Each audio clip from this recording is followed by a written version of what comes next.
Donc ici, on a une parabole qui passe par ces trois points-là. Donc là, ce qui est important de remarquer, c'est que si on a un point A et le Y c'est 0, c'est que forcément, ici c'est l'antécédent de 0, donc une racine qu'on appelle x1 pour le second degré.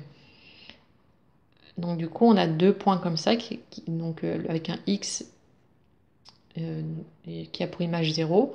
Donc on peut l'écrire soit comme ça dans l'énoncé, soit on peut aussi dire que f de x1 égale 0 et f de x2 égale 0. On aurait pu marquer f de moins 2 égale 0 et f de 6 égale 0.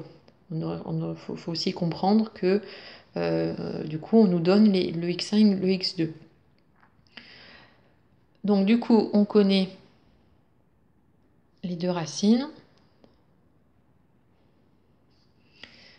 Donc du coup on utilise la forme factorisée parce que c'est dans la forme factorisée qu'apparaît x1, x2.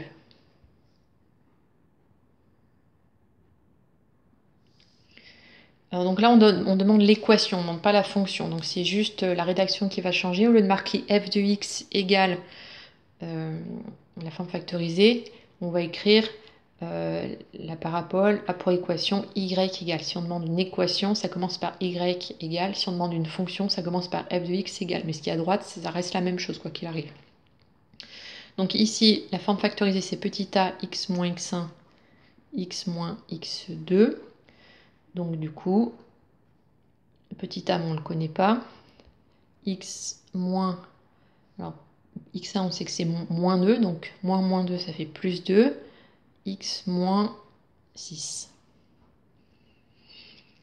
Donc ça, il n'y a pas de calcul à faire, hein, on les a directement dans l'énoncé. Il faut juste savoir interpréter ce qu'on nous dit. Une fois qu'on a ça, il nous reste à trouver le petit a. Donc on va se servir du troisième point pour calculer la valeur de petit a. Donc on calcule petit a en faisant une équation.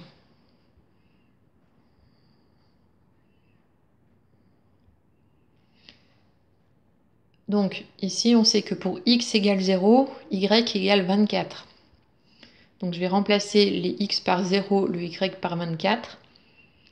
Et ça va nous faire une équation d'inconnu petit a.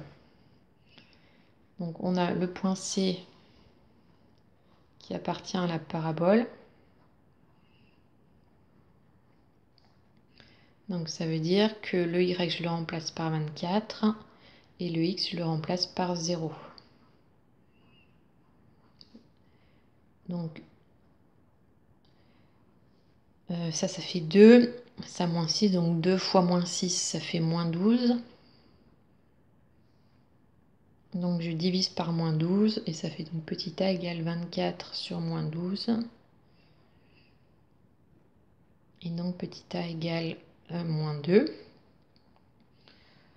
Voilà, donc la parabole cherchée, elle a pour équation y égale moins 2, x plus 2, x moins 6.